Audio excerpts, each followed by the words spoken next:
Chapter 5, The Birthday Bash. I got used to the way Fudge looked without his top front teeth. He looked like a very small first grader. Dr. Brown, our dentist, said he'd have to wait until he was 6 or 7 to get his grown-up teeth. I started calling him Fang, because when he smiles, all you can see are the top 2 side teeth next to the big space, so it looks like he has fangs. My mother didn't like that. "I want you to stop calling him Fang," she told me. "What should I call him?" I asked. "Farley Drexel?" "Just plain Fudge will be fine," my mother said. "What's wrong with Farley Drexel?" I asked. "How come you named him that if you don't like it?" "I like it fine," my mother said, "but right now we call him Fudge. Not Farley, not Drexel, and not Fang." "What's wrong with Fang?" I asked. "I think it sounds neat. Fang is an insult." "Oh, come on, Mom. He doesn't even know what a fang is." "But I know, Peter, and I don't like it." Okay. I promised never to call my brother Fang again. But secretly, whenever I look at him, I think it. My brother, Fang Hatcher. Nobody can stop me from thinking. My mind is my own. Fudge is going to be 3 years old. My mother said he should have a birthday party with some of his friends. He plays with 3 other little kids who live in our building. There's Jenny, Ralph, and Sam. My mother invited them to Fudge's party. Grandma said she'd come over to help. My father couldn't make it. He had a Saturday business appointment. I wanted to go to Jimmy Fargo's, but my mother said she needed me to supervise the games. The kids were invited from 1 until 2:30. "That's only an hour and a half," my mother reminded me. "That's not so bad, is it, Peter?" "I don't know yet," I told her. "Ask me later." The kitchen table was set up for the party. The cloth and napkins and paper plates and cups all matched. They had pictures of Superman on them. Right before the party, Grandma tried to change Fudge into his new suit, but he screamed his head off about it. "No suit, no suit, no!" My mother tried to reason with him. "It's your birthday, Fudgy. All your friends are coming. You want to look like a big boy, don't you?" While she was talking to him, she managed to get him into his shirt and pants, but he wouldn't let her put on his shoes. He kicked and carried on until my mother and grandmother were both black and blue. Finally, they decided as long as he was in his suit, his feet didn't matter, so he wore his old bedroom slippers. Ralph arrived first. He's really fat, and he isn't even 4 years old. He doesn't say much either. He grunts and grabs a lot, though. Usually his mouth is stuffed full of something. So the first thing Ralph did was wander into the kitchen. He looked around for something to eat, but Grandma was guarding the place. She kept telling him, No, must wait until the other children come." Jenny arrived next. She was wearing little white gloves and party shoes. She even carried a pocketbook. Besides that, she had on dirty jeans and an old sweater.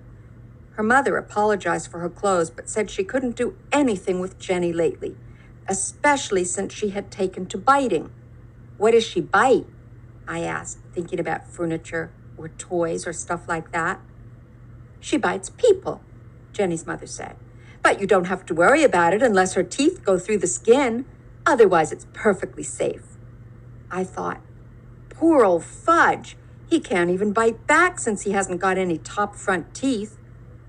I looked at Jenny. She seemed so innocent. It was hard to believe she was a vampire. Sam came last. He carried a big present for Fudge, but he was crying. "It's just a stage he's going through," his mother explained. "Everything scares him, especially birthday parties. But he'll be fine, won't you, Sam?" Sam grabbed onto his mother's leg and screamed, "Take me home! Take me home!" Somehow, Sam's mother untangled herself from Sam's grip and left. So at 1:05, we were ready to begin. We had an eater, a biter, and a crier. I thought the 2:30 would never come. I also thought my mother was slightly crazy for dreaming up the party in the first place. "Doesn't Fudge have any normal friends?" I whispered. "There's nothing wrong with Fudgy's friends," my mother whispered back. "All small children are like that." Grandma got them seated around the kitchen table. She put a party hat on each kid's head. Sam screamed, "Get it off! Get it off!" But the others wore their hats and didn't complain. My mother snapped a picture of them with her new camera. Then Grandma turned off the lights, and my mother lit the candles on Fudge's cake. It had chocolate frosting and big yellow roses. I led the singing of Happy Birthday. My mother carried the cake across the kitchen to the party table and set it down in front of Fudge. Sam cried, "Too dark! Too dark!" So Grandma had to turn on the kitchen lights before Fudge blew out his candles. When he was finished blowing, he reached out and grabbed a rose off his cake. He shoved it into his mouth. "Oh, Fudge," my mother said, "look what you did." But Grandma said, "It's his birthday. He can do whatever he wants." So Fudge reached over and grabbed a second rose. I guess Fat Ralph couldn't stand seeing Fudge eat those yellow roses because he grabbed one too. By that time, the cake looked pretty messy. My mother, finally coming to her senses, took the cake away and sliced it up. Each kid got a Dixie cup, a small piece of cake, and some milk. But Jenny hollered, "Where's my rose? Want one too?" Because her slice of birthday cake didn't happen to have one. My mother explained that the roses were only decorations and there weren't enough to go around. Jenny seemed to accept that. But when Grandma stood over her to help her open her Dixie, Jenny bit her on the hand. "She bit me!" Grandma cried. "Did it break the skin?" my mother asked. "No, I don't think so," Grandma said, checking. "Good, then it's nothing to worry about," my mother told her. Grandma went into the bathroom to put some medicine on it anyway. She wasn't taking any chances. Ralph was the first one to finish his food. "More, more, more," he sang, holding up his empty plate. "I don't think you should give him any more," I whispered to my mother. "Look how fat he is now." "Oh, Peter, this is a party. Let him eat whatever he wants." "Okay," I said. "Why should I care how fat he gets?" My mother served Ralph a second piece of cake. He threw up right after he finished it. Me and Grandma took the kids into the living room while my mother cleaned up the mess. Grandma told Fudge he could open his presents while his friends watched. Jenny brought him a musical Jack-in-the-Box. When you turn the handle around, it plays Pop Goes the Weasel. When you reach the part of the song about Pop, the top opens and a funny clown jumps up. Fudge loved it. He clapped his hands and laughed, but Sam started to scream. "No, no more. Take it away." He hid his face in his hands and wouldn't look up until Grandma promised to put the Jack-in-the-Box in another room. Fudge opened Ralph's present next. It was a little wind-up car that ran all over the floor. I kind of liked it myself. So did Ralph, because he grabbed it away from Fudge and said, "Mine." "No," Fudge shouted, "mine." When my mother heard the racket, she ran in from the kitchen. She explained to Ralph that he had brought the car to Fudge because it was his birthday. But Ralph wouldn't listen. I guess my mother was afraid he might throw up again, and this time on the living room rug. So she begged Fudge to let Ralph play with the car for a few minutes. But Ralph kept screaming it was his car. So Fudge started to cry. Finally, my mother took the car away and said, "Let's see what Sam brought you." Fudge liked that idea. He forgot about the little car as he ripped the paper and ribbon off Sam's package. It turned out to be a big picture dictionary, the same kind the Yarbys brought me a couple of months ago. Fudge got mad when he saw it. "No," he yelled. "No more book." He threw it across the room. "Fudge, that's terrible," my mother said. "You mustn't do that to the nice book." "No book," Fudge said. Sam cried. "He doesn't like it. He doesn't like my present. I want to go home. I want to go home." Grandma tried to comfort Sam while my mother picked up the book. She gathered the wrapping paper and ribbons and cards together. Fudge didn't even look at any of the birthday cards. Oh well, he can't read, so I guess it doesn't make any difference. Peter, my mother said, let's start the games. Now, quick. I checked the time. I hoped the party was almost over. But no, it was only 1:30. Still an hour to go. I went into my room where I had blown up a lot of balloons. My mother has this party book, and it says 3-year-olds like to dance around with balloons.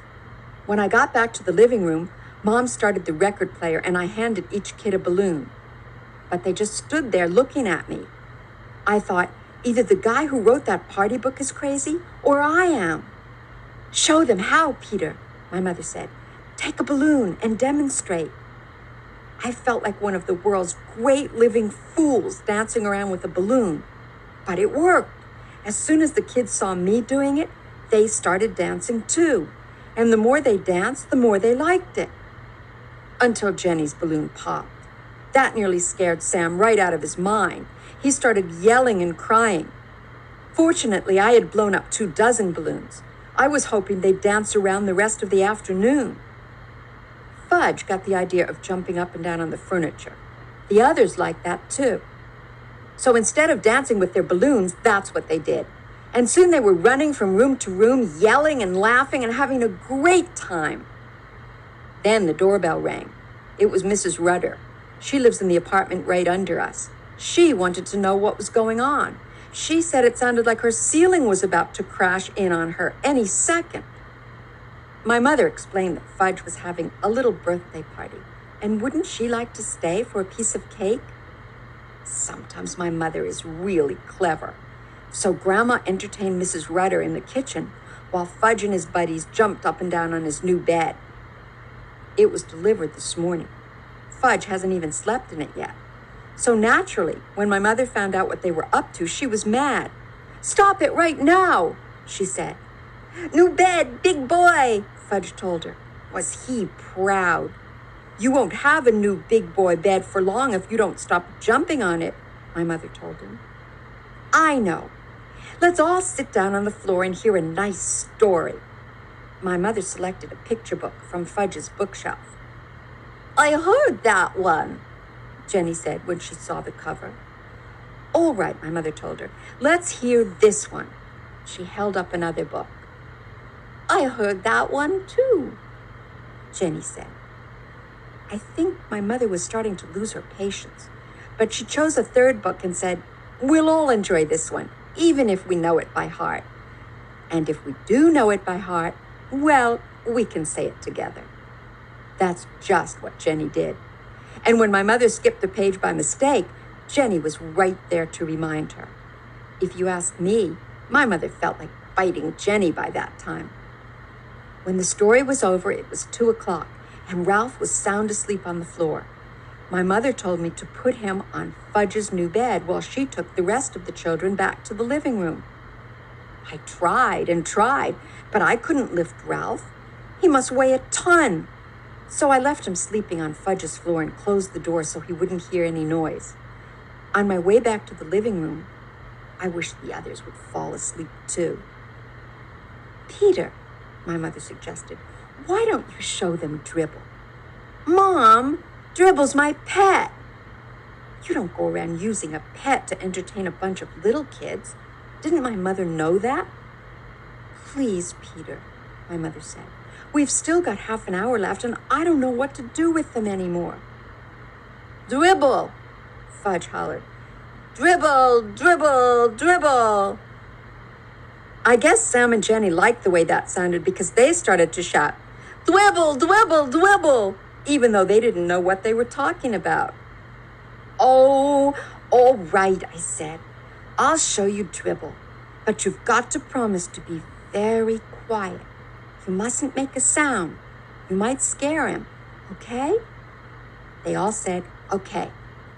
My mother went into the kitchen to chat with Grandma and Mrs. Rudder. I went into my room and came back carrying Dribble in his bowl.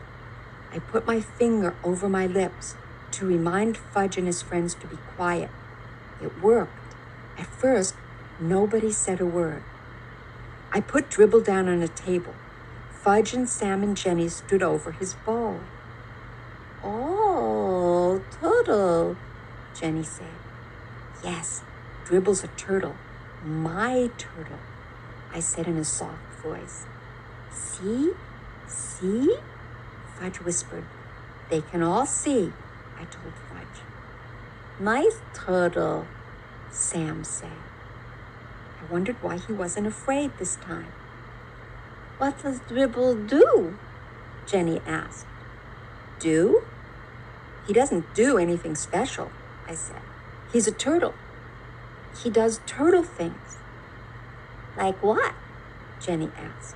What was with this kid anyway? Well, I said, he swims around a little and he sleeps on his rock and he eats. Does he make? Jenny asked. Make? I said. Make a tinkle. Oh, that. Well, sure, I guess so. Jenny laughed. So did Sam and Fudge. I make tinkles too. Want to see? Jenny asked. No, I said. See? See? Fudge laughed, pointing at Jenny. Jenny had a big smile on her face. Next thing I knew, there was a puddle on the rug. Mom! I hollered, come quick! My mother dashed in from the kitchen. What, Peter? What is it? Just look at what Jenny did, I said. What is that? My mother asked, eyeing the puddle. She made on the floor, I said, and on purpose. Oh, Jenny, my mother cried. You didn't. Did too, Jenny said. That was very naughty, my mother told her. You come with me. She scooped up Jenny and carried her into the bathroom. After that, Mom mopped up the puddle. Finally, the doorbell rang. It was 2:30. The party was over. I could hardly believe it. I was beginning to think it would never end. First, Ralph's mother came. She had to wake him up to get him out of the apartment. I guess even she couldn't carry him. Next, Jenny's mother came. Mom gave her Jenny's wet pants in a baggie. That was all she had to do. Jenny's mother was plenty embarrassed.